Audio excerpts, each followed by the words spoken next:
ಅಲ್ಲಿ ಜಾತ್ರೆ ಕಾರ್ಯಕ್ರಮ ಮಾಡಿದಾಗ 8 ವರ್ಷಗಳ ಕಾಲ ಆಗಿತ್ತು. 2018ರಲ್ಲಿ ಲಾಸ್ಟು ಜಾತ್ರೆಯನ್ನು ಗೋಕುಲಮ್ಮ ದುರ್ಗಮ್ಮ ಜಾತ್ರೆಯನ್ನು ಆಗಿತ್ತು. ಅದಾದಮೇಲೆ ಈಗ 2026ರಲ್ಲಿ ಈಗಿನ ಜಾತ್ರೆ ಪ್ರಯುಕ್ತ ಭಾಳ ವಿಜೃಂಭಣೆಯಾಗಿ ಜಾತ್ರೆ ನಡೆದಿದೆ.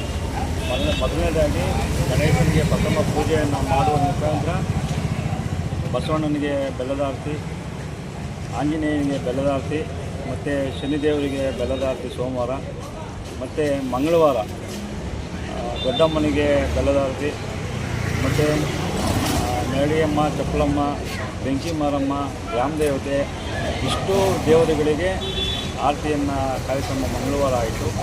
ಮತ್ತು ಬುಧವಾರ ಈ ದಿನ ಕೊಂಡ ನೀವೆಲ್ಲ ಈಗ ಹಾಗೆ ನೋಡಿದ್ದೀರಿ, ಭಾಳ ವಿಜೃಂಭಣೆಯಿಂದ ತಾಯಿ ನೆರವೇರಿಸ್ಕೊಟ್ಟಿದ್ದಾಳೆ. ಈ ದಿನ ಕೊಂಡ ಒಂದು ಮುಖಾಂತರ ಎಲ್ಲ ಭಕ್ತಾದಿಗಳು ಭಾಳ ತುಂಬ ಉತ್ಸುಕರಾಗಿದ್ದಾರೆ. ಯಾಕಂತ ಹೇಳಿದ್ರೆ ಇಷ್ಟು ಜನಸಂಖ್ಯೆ ನನ್ನ ಜೀವಮಾನದಲ್ಲಿ ಇವತ್ತು ನಮಗೆ 46-47 ವರ್ಷ ಇಷ್ಟು ಜನಸಂಖ್ಯೆ ನಾನು ನೋಡಲಿಲ್ಲ ಅಂಗಡಿ ಈ ಭಾಗದಲ್ಲಿ.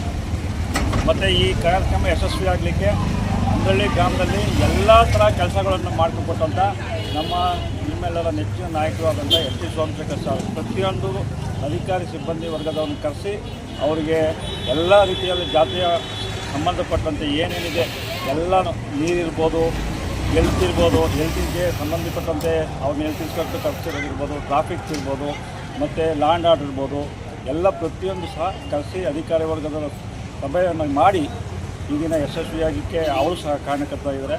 ಅವರು ಸಹ ನಾನು ಅಂದಳ್ಳಿ ಗ್ರಾಮಸ್ಥರ ಪರವಾಗಿ ಅವರಿಗೆ ತುಂಬ ಧನ್ಯವಾದಗಳನ್ನು ಹೇಳ್ತೇನೆ. ಮತ್ತು ಅಧಿಕಾರಿ ವರ್ಗದವರು ತುಂಬ ನಮಗೆ ಪೊಲೀಸ್ ಸಿಬ್ಬಂದಿ ಇರ್ಬೋದು, ಟ್ರಾಫಿಕ್ ಇರ್ಬೋದು, ಹೆಲ್ತ್ ಇನ್ಸ್ಪೆಕ್ಟರ್ಸ್ ಅವರು ಇರ್ಬೋದು, GB ಅಧಿಕಾರಿಗಳಿರ್ಬೋದು, PWSSB ಅಧಿಕಾರಿಗಳಿರ್ಬೋದು, ಎಲ್ಲ ಸಹ ತುಂಬ ಸಹಕಾರ ಕೊಟ್ಟಿದ್ದಾರೆ. ಹಾಗೆ ಭಕ್ತಾದಿಗಳು ಸಹ ತುಂಬ ನಮಗೆ ಸಹಕಾರವನ್ನು ಕೊಟ್ಟು ಈ ಕಾರ್ಯಕ್ರಮವನ್ನು ಯಶಸ್ವಿ ಮಾಡಿದ್ದಾರೆ. ಎಲ್ಲರಿಗೂ ನಮಸ್ಕಾರ. ಗ್ರಾಮಸ್ಥರು ಕೂಡ ತುಂಬ ಖುಷಿಯಿಂದ ಹಬ್ಬ ಪಾಲ್ಗೊಂಡಿದ್ದಾರೆ. ಸುಮಾರು 8 ವರ್ಷಗಳ ನಂತರ ಈ ಕಾರ್ಯಕ್ರಮ ಆಗಿರೋದ್ರಿಂದ ಸುಮಾರು ಡೆವಲಪ್ಮೆಂಟು ಕಮ್ಮಿ ಇತ್ತು. 2018ರಲ್ಲಿ ಸುತ್ತಮುತ್ತ ಬಡಾವಣೆಗಳು ಆಗಿರ್ಬೋದು, ಯಾವುದೂ ಸಹ ಡೆವಲಪ್ಮೆಂಟ್ ಇರಲಿಲ್ಲ.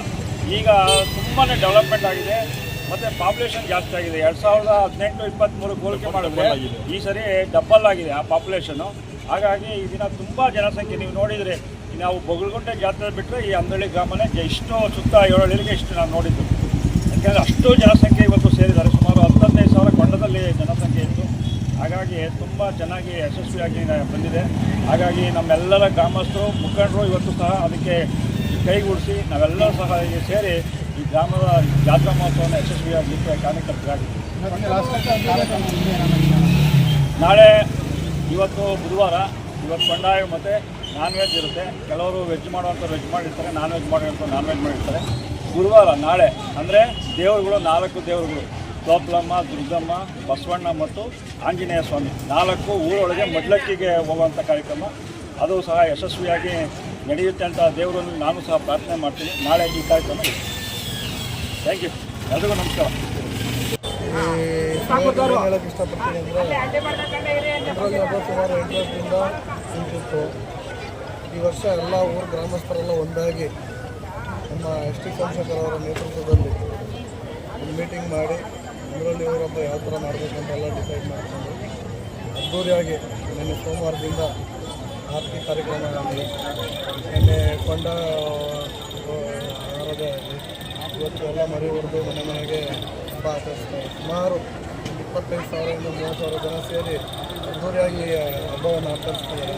ತುಂಬ ಖುಷಿಯಾಗಿ ಈ ಹಬ್ಬದಲ್ಲಿ ನಾವೊಂದು ಪಾಲ್ಗೊಂಡಿದ್ದೀವಿ. ಅಂದರೆ ನಾವು ನಮ್ಮ ಕೈಲಾದ ಕಾಣಿಕೆಯನ್ನು ಗೋಕುಲಮ್ಮನ ದೇವರಿಗೆ ನಾವು ತಲುಪಿಸಿದ್ವಿ. ಅದೇ ರೀತಿ ಪ್ರತಿ ವರ್ಷವೂ ಅದರಲ್ಲಿ ಊರಬ್ಬನ ಅದ್ದೂರಿಯಾಗಿ ಮಾಡಲಿ ಅಂತ ಎಲ್ಲ ಗ್ರಾಮಸ್ಥರಲ್ಲಿ ಕೇಳ್ಕೊಳ್ತೀವಿ. ಮತ್ತು ಮುಂದಿನ ದಿನದಲ್ಲಿ ಪ್ರತಿ ವರ್ಷವೂ ಮಾಡ್ಕೊಂಡು ಹೋಗಲಿ ಅಂತ ದೇವರ ಹತ್ರ ಕೇಳ್ಕೊಳ್ತೀವಿ. ಯಾಕಂದರೆ ಇದು 8 ವರ್ಷ ನಿಂತಿರೋದ್ರಿಂದ ಪ್ರತಿ ವರ್ಷ ಇದೇ ರೀತಿ ಅದ್ದೂರಿಯಾಗಿ ಮಾಡ್ತಾಯಿದ್ರೆ ಇಡೀ ಊರಿಗೂ ಒಳ್ಳೆಯದಾಗುತ್ತೆ, ಗ್ರಾಮಸ್ಥರಿಗೂ ಒಳ್ಳೆಯದಾಗುತ್ತೆ, ಪ್ರತಿಯೊಂದು ಮಕ್ಕಳಿಗೆ ಆಗಲಿ ಇವ್ರಿಗೆ ಆಗಲಿ ಎಲ್ಲರಿಗೂ ಒಳ್ಳೆಯದಾಗುತ್ತೆ. ಅದಕ್ಕೆ ನಾನು ದೇವರಲ್ಲೂ ಕೇಳ್ಕೊತೀನಿ, ನಮ್ಮ ಗ್ರಾಮಸ್ಥರಲ್ಲೂ ಕೇಳ್ಕೊತೀನಿ, ಪ್ರತಿ ವರ್ಷ ಇದೇ ರೀತಿ ಕಂಟಿನ್ಯೂ ಮಾಡ್ಕೊಂಡು ಹೋಗಲಿ ಇವರಬ್ಬ ಅಂತ. ಎಲ್ಲರಿಗೂ ಧನ್ಯವಾದಗಳು.